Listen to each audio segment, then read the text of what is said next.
Hello good morning student. देखो, नमस्कार। हम जो बात करेंगे आज चैप्टर नंबर 2 पे बात करेंगे। चैप्टर नंबर 2 है क्या हमारा, ये है direction cosine and projection. Direction cosine and projection है, ये बीएससी में चैप्टर 2 दिया हुआ है। हो सकता है बीसीए में ये जो है तुम्हारा कुछ और चैप्टर दिया हुआ, वैसे बीसीए में तुम्हारा चैप्टर नंबर 2 ही होगा। तो इसका आज हम बात करेंगे, ये है क्या डायरेक्शन कोसाइन एंड प्रोजेक्शन। तो सबसे पहले हम बात करते हैं डायरेक्शन कोसाइन पे। डायरेक्शन कोसाइन, ये हमारे पास डायरेक्शन कोसाइन, इसको हम शॉर्ट में डीसीज पे लिख देते हैं। डी मतलब डायरेक्शन और सी मतलब कोसाइन, ठीक है। अब एसओ लगा है, वो इसलिए लगा है कि कोई भी तुम्हारे पास लाइन होगी, उस लाइन के डीसीज फाइंड करें, यानी कि डायरेक्शन कोसाइन्स फाइंड करने होंगे मुझे। तो इसलिए मैंने यहाँ पर डीसीज लगाया है। या तो लाइन होगी या क्या होगा तुम्हारे पास, वो वेक्टर होगा। तो यहाँ पर मैंने डेफिनेशन लिखी हुई है, सपोज ए डायरेक्शन लाइन, कोई भी हमारे पास डायरेक्शन लाइन है या कोई भी हमारे पास एक वेक्टर है, makes an angle alpha beta gamma with the positive direction of x axis, y axis and z axis respectively। तो मतलब x एक्सिस से अल्फा बना रहा है, y एक्सिस से बीटा बना रहा है, z एक्सिस से गामा बना रहा है। तो उस केस में डायरेक्शन कोसाइन जो आएंगे, x एक्सिस वाला cos अल्फा, y एक्सिस वाला cos बीटा, z एक्सिस वाला cos गामा, इनको जो डिनोट करेंगे हम, वो डिनोट करेंगे l m n से, ठीक है। अब तुम सोच रहे होंगे भाई कैसे, बात तो ये भी तो है, बस सोचनी चाहिए, मत सोचो लेकिन सोचनी चाहिए। तो ये हमारे पास, हमें पता ही है 3 डायमेंशन है हमारे पास, ये x एक्सिस, ये y एक्सिस और ये वाला z एक्सिस। मैंने एक लाइन ले ली, ये P और ये वाला OP एक लाइन ले ली, या इसको वेक्टर तुम बोल सकते हो। वेक्टर क्या बोलोगे, यहाँ से बोलोगे। तो x एक्सिस से मान लो ये एंगल अल्फा है, ठीक है। दूसरा y एक्सिस से अगर मैं बात करूं तो y एक्सिस से कितना जाएगा तुम्हारे पास, ये हो जाएगा बीटा, ये वाला, ठीक।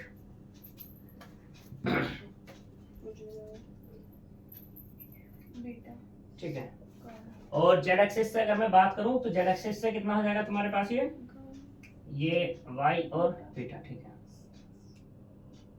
अब हम बात करते हैं किससे, z एक्सिस से। मान लो ये इसने हमने आगे मिला दिया, ये लाइन थी हमारे पास, इसको हमने आगे ऐसे मिला दिया, ठीक। जब हमने इसको ऐसे मिलाया है तो हमारे पास क्या मिलेगी, एक लाइन मिलेगी। अब ये लाइन जो होगी कुछ इस तरीके से होगी, मैं इसको थोड़ा सा तिरछा कर देता हूँ, ये वाला, ठीक है, सही। तो इसको हमने आगे मिला दिया, मान लो चलो ये खींच देते हैं, हम इसको पूरी की पूरी खींच देते हैं, ठीक। x एक्सिस से हो गया, y एक्सिस से हो गया, बात है किससे, z एक्सिस से। तो यहाँ पे जब z एक्सिस से बात हो रही होगी तो ये जो मैंने दिखाने वाला है, ये पूरा का पूरा होगा, ठीक। और अब हम बात करेंगे इसकी z एक्सिस से, तो z एक्सिस से क्या हो जाएगा तुम्हारे पास, ये आएगा वैसे, ठीक। दिखेगा ये दूसरे तरीके से तुम्हें यहाँ पर। तो यहाँ पर जब हम बात कर लेते हैं बस, तो अल्फा बीटा गामा हो गया। तो यहाँ पे ये जो L है, L बराबर होगा कोस अल्फा, M है, M बराबर होगा कोस बीटा, N है, तो यहाँ पे क्या होगा, कोस गामा हो जाएगा, ठीक है। अब हम यहाँ पे बात कर लेते हैं कि भाई ये तो जो हमने बात कर दी है कि ये कैसे है, किस तरीके से है, तो उन पे हमें डिस्कस करना है। थोड़ा सा डिस्कस करने के लिए तो यहाँ पे थोड़ा इसको चेंज ही करते हैं, ये अल्फा वगैरह बीटा, ठीक है, ये वाला ये बीटा होगा तुम्हारा, ठीक। गामा यही होगा पूरा। तो ये हमें पता कैसे लगा, इसके बारे में देखते हैं। मान लो ये OP जो है, ये OP लाइन OX पे आ गई, ठीक है। OP पैरेलल है किसके, OX के, ठीक है। जब OX के पैरेलल है तो अल्फा कितना हो गया होगा यहाँ पर, तो उस केस में अल्फा बराबर कितना मिला यहाँ पर, 0। अल्फा 0 है, यानी कि लाइन इस पे आ गई। तो ये कितना है, OY कितना होगा, OY पे भाई ये तो हमारे पास क्या हो गया, 0 हो गया। यानी कि अब जो हमारे पास ये लाइन OP थी, OP हमारे पास यहाँ आ गई, ये ओपी आ गई। जब ये ओपी आ गई तो वाई एक्सिस के तो परपेंडिकुलर ही है, यानी कि पूरा परपेंडिकुलर हो गया। ऐसे तुम्हारा क्या हो जाएगा, जेड एक्सिस के क्या हो जाएगा, परपेंडिकुलर हो जाएगा। जब यहाँ पे परपेंडिकुलर हुआ तो बीटा बराबर कितना हो गया, 90 डिग्री, और गामा बराबर भी कितना हो गया, अब दिखाई दे रहा होगा बिल्कुल ये जो मैंने यहाँ फिगर बनाई थी पूरी, ठीक है। तो यहाँ पे अब मैं अगर बात करूं एल की, तो एल बराबर कितना आएगा, कोस एल्फा मतलब कोस 0, कोस 0 मतलब 1। एम बराबर कितना, कोस बीटा, कोस बीटा मतलब कितना, यानी कि 0। एन बराबर कितना आएगा, कोस गामा, यानी कि कोस 90, वो भी कितना हो गया तुम्हारे पास, 0, ठीक है। तो जो हमारे पास डीसीज अब आए हैं, डीसीज आर, वो कितना है, 1 0 0, ठीक है। सिमिलरली अब मैं बात कर दूं, ये जो हमारे पास ओपी है पैरेलल हो जाएगी इसके ओ वाई के। जब ये पैरेलल हो गई ओ वाई के, तो यहाँ पे उस केस में देन अल्फा बराबर कितना हो जाएगा, 90 डिग्री, बीटा बराबर कितना हो जाएगा, 0, गामा बराबर कितना हो जाएगा, 90 डिग्री, ये भी 90 डिग्री। तो उस केस में हमारे पास डिसीज क्या निकलने वाले हैं, अब डिसीज कर देंगे, cos alpha 0, cos beta sorry cos alpha 90, यानी कोस 90 की वैल्यू कितनी, 0, कोस 0 1, ये कितना आएगा 1, सॉरी 0, ये वाला होगा हमारे पास 0, ये 1 होगा और ये वाला 0 होगा। ऐसे अगर मैं बात करूं अब किसकी, ये जो हमारे पास ओपी है पैरेलल किसके हो जाए, ओ जेड के हो जाए, तो उस केस में अल्फा बराबर 90, बीटा बराबर कितना 90, और गामा बराबर 0। तो डीसीज कितने निकल जाएंगे अब हमारे पास, 0 0 और कोई यहाँ तक प्रॉब्लम है, ये हमारा डीसीज का केस है, ठीक। अब इसी में हम चलते हैं यहाँ पर डायरेक्शन रेशोस पे चलते हैं। डायरेक्शन रेशोस है क्या, डायरेक्शन रेशोस को हम शॉर्ट में इसको भी बोलते हैं डीआरस।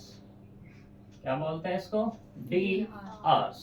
डीआरस क्या है, सपोज एलिमेंट हमारे पास क्या है, डीसीज है।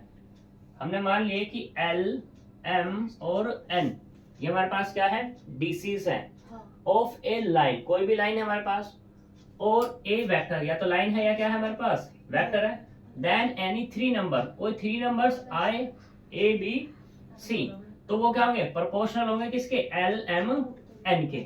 अब मैंने यहाँ पे ये लाइन लिखी है proportional to L M N के बारे में मैंने बात की, तो इसका मतलब समझो, मतलब क्या हुआ इसका, इसका मतलब ये है कि जो एल है प्रोपोर्शनल है किसके, ए के, एम है प्रोपोर्शनल है किसके, बी के, एन है प्रोपोर्शनल है किसके, सी के। अब भाई जब प्रोपोर्शनल का साइन हम हटाते हैं तो क्या लगता है, कांस्टेंट।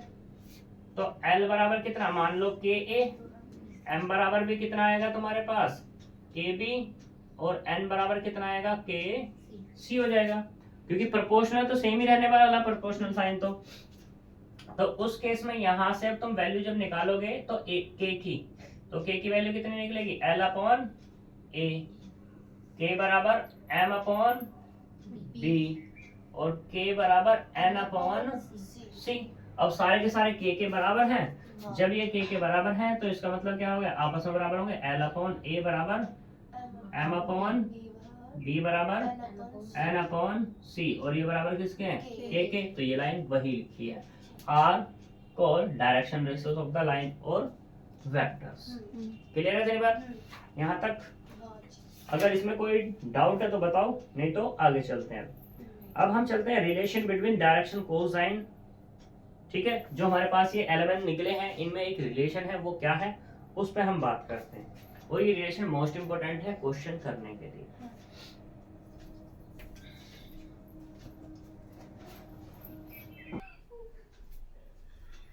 देखो अब बात करते हैं रिलेशन पे। तो रिलेशन तो हम ये होगा हमारे पास L square plus M square plus N square बराबर 1। फिर यहाँ पे एक थ्योरम है, उसका मैंने नोट पॉइंट बनाया है कि हमारे पास एक वेक्टर है R, A I plus B J plus C K cap, ठीक है। ये के कैप्स हैं यहाँ पर सारे के सारे।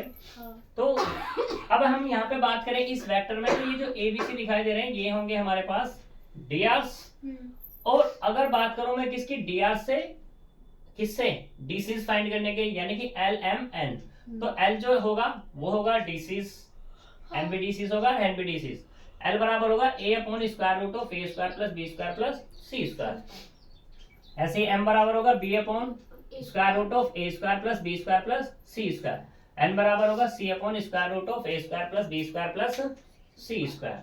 फिर ये रिलेशन तो है ही हमारे पास L square m square plus n square बराबर 1। बात करते हैं यूनिट वेक्टर की, किसका, इस वेक्टर r के ही। तो सबसे पहले हम बात करते हैं यहाँ पर कि यूनिट वेक्टर होता क्या है। यूनिट वेक्टर मतलब मान लो अगर मेरे पास वेक्टर a है कोई भी, तो इसका मुझे यूनिट वेक्टर निकालना, तो वो क्या होगा a कैप, और a कैप बराबर क्या होता है vector a upon modulus of vector a होता है। ठीक है, तो हमें किसका निकालना, r का निकालना, तो उसी का यहाँ पर यूज करते हैं। उसने कह दिया कि वेक्टर r बराबर, अगर हमें क्या बनाना है unit vector in the direction of vector r is, वो क्या होगा li plus mj plus nk। तो इन्होंने यहाँ पर फॉर्मूला कह दिया कि vector r upon modulus of vector r बराबर कितना होगा li प्लस mj प्लस के n के कैप। ये तुम्हें पता ही है, ये क्या होगा तुम्हारे पास r कैप, यानी कि जो वेक्टर r है उस वेक्टर r का यूनिट वेक्टर क्या होगा li plus mj plus n के कैप हो जाएगा। ठीक है, यहाँ तक कोई दिक्कत। फिर यहाँ पे आता है डायरेक्शन कोसाइन। अब हमें डायरेक्शन कोसाइन फाइंड करने हैं जब 2 पॉइंट्स हमें गिवन हो।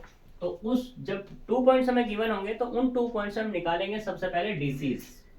क्या निकालेंगे, डीसीज। मान लो हमारे पास ये एक पी पॉइंट ये है और एक क्यू पॉइंट ये है, तो हमें डीसीज निकालने हैं। तो डीसीज जो होंगे वो होगा x2 minus x1, y2 minus y1 और z2 माइनस z1। डीसीज नहीं होंगे, ये होंगे हमारे डीआरस। तो पहले निकलेंगे डीआरस, ये डीआरस होंगे x2 minus x1, y2 minus y1 और z2 माइनस z1, ये हो गए हमारे पास डीआरस। इन्हीं से हमें फाइंड करने डीसीज।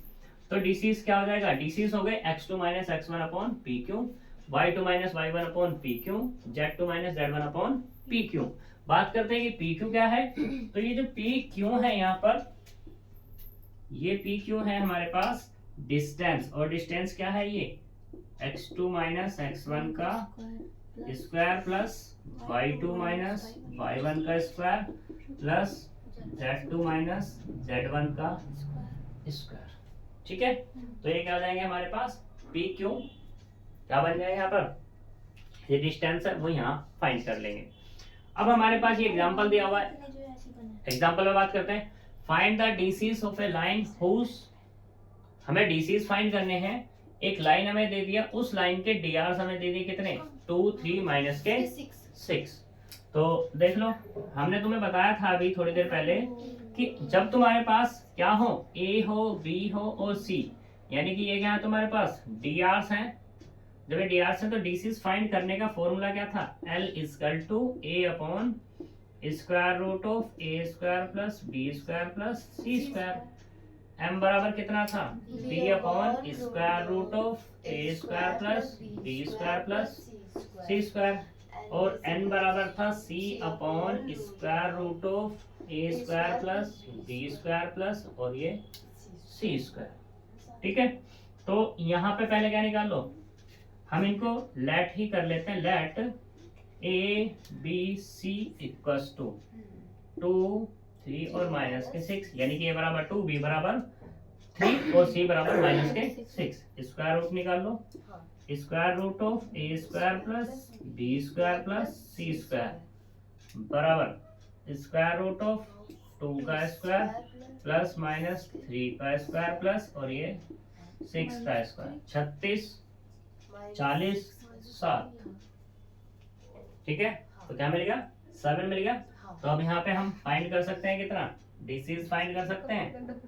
तो डीसीज क्या जाएंगे हमारे पास, यानी कि L बराबर A अपॉन कितना आएगा 7 आएगा। A बराबर क्या माना तुमने 2, यानी कि L बराबर आ गया 2 अपॉन 7। M बराबर कितना 3 अपॉन 7 और N बराबर कितना आएगा माइनस 6 अपॉन।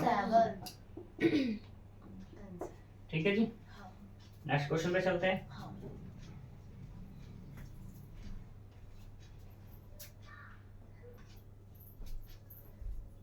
अच्छा ऐसे कह रहे हो कि -3 का स्क्वायर।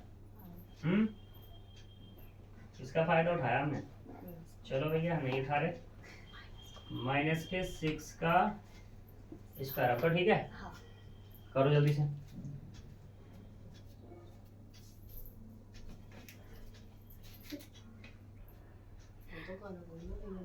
देखो बात करते हैं projection of A given line segment on another line. कोई एक लाइन सेगमेंट दिया हुआ है और कोई दूसरी लाइन है, उस पर हमें प्रोजेक्शन बतानी है। प्रोजेक्शन से ऐसा मतलब समझ सकते हैं हम कि मान लो तुम्हारे पास ये एक लाइन है, इस पे हमने ये प्रोजेक्शन, या ऐसे कह दो ये हमारे पास P और Q एक लाइन है, इसकी प्रोजेक्शन हमें बतानी है। मान लो ये O है और ये वाला तुम्हारे पास A है, ठीक है। तो इस पे हमें बतानी होगी ये क्या होगी, ठीक।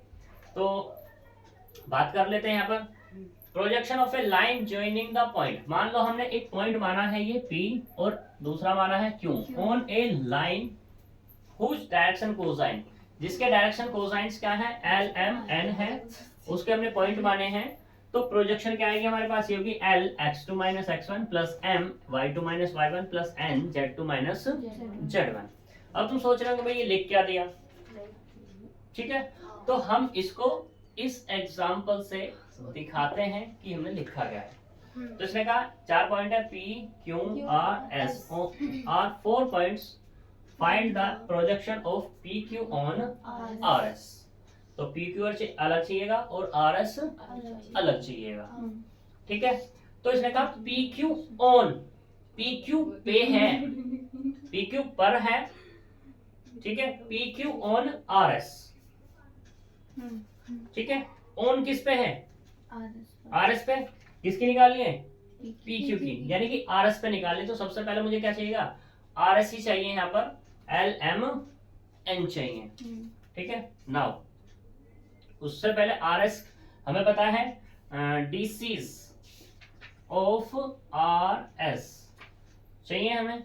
उससे पहले हम निकालेंगे, या ऐसा कह सकते हैं L इक्वल टू, हम पहले नहीं निकालते, हम DRs ही फाइंड कर लेते हैं। DRs of RS। DRs के लिए क्या चाहिए, R चाहिए, S चाहिए। पहले R ले लो, और ये वाला कहाँ है हमारे पास, S कहाँ है भाई, साइड में R के पड़ोस में ही है, ये ले लेते हैं। तो RS के लिए क्या चाहिए, RS। तो S के पॉइंट में से R के पॉइंट माइनस होंगे, तो यहाँ पे आएगा 0 माइनस के 3, 2 माइनस माइनस प्लस, और 5 माइनस के 7। तो कितना मिल जाएगा यहाँ पर, माइनस के 3, 6 और माइनस के 2 मिल जाएगा। अब हमें चाहिए DCs ऑफ RS। वो बराबर कितना होगा, कह दो, या उससे पहले निकाल लो यहाँ पर स्क्वायर रूट ऑफ कितना, -3 का स्क्वायर, 6 का स्क्वायर और -2 का स्क्वायर, कितना आएगा, 7 आएगा। तो DCs ऑफ RS बराबर आएगा अपने पास -3/7, 6/7 और -2/7, ठीक है। बात कर लेते हैं किसकी, प्रोजेक्शन की। Projection of PQ on RS, element तो निकल गए हमारे, वो बराबर कितना होगा, L इंटू इसके पॉइंट क्या दो, कितना, x2 - x1 plus M y2 - y1 plus N z2 - z1 बराबर L। x2 कितना, कोई सा मान दो, क्या है, सॉरी कोई सा नहीं मान सकते, P Q की बात कर रहा है, तो Q के पॉइंट क्या है, ये 5 माइनस के 6, यानी कि 5 माइनस 6। L की वैल्यू कितनी है हमारे पास, L है माइनस के 3/7 प्लस के 6/7, इसके 1 में से 3, 1 माइनस 3, अगले वाला कितना आएगा, माइनस के 2/7, ठीक। और ये कितना, 4 माइनस के 2, सिंप्लीफाई करो, जब सिंप्लीफाई करेंगे तो ये कितना माइनस के 3/7 और माइनस के 1, यहाँ से प्लस के 6/7 और माइनस के 2, माइनस के 2/7 और ये 2, तो माइनस माइनस कितना हो गया प्लस 3/7, माइनस के 12/7, माइनस के 4/7, माइनस के 13/7। ठीक है जी, कोई दिक्कत है तक? तो ये तुम्हारे क्वेश्चंस हैं, प्रोजेक्शन हो गई तुम्हारे, ठीक है, डायरेक्शन कोसाइंस हो गए। ये आज डेफिनेशन तुम्हारी खत्म हुई विद एग्जांपल के। तो अब तुम्हारी एक्सरसाइज तुम्हारी 1 हो जाएगी। इस एक्सरसाइज में यही पूछ रहा है बस, किसी में डीसीएस पूछ रहा है, किसी में डीआरएस पूछ रहा है, किसी में इस तरीके का क्वेश्चन पूछ रहा है। तो अब जो बात चलेगी एंगल बिटवीन 2 लाइंस और ए वेक्टर। अगला जो टॉपिक होगा हमारा, 2 लाइंस होंगी या 2 वेक्टर्स होंगे, उनके बीच का एंगल हमें फाइंड करना होगा, और ये हम बात करेंगे कल या नेक्स्ट वीडियो में। ठीक है, नेक्स्ट टॉपिक नेक्स्ट वीडियो में बात करेंगे। तो मिलते हैं नेक्स्ट वीडियो में, तब तक के लिए बाय बाय।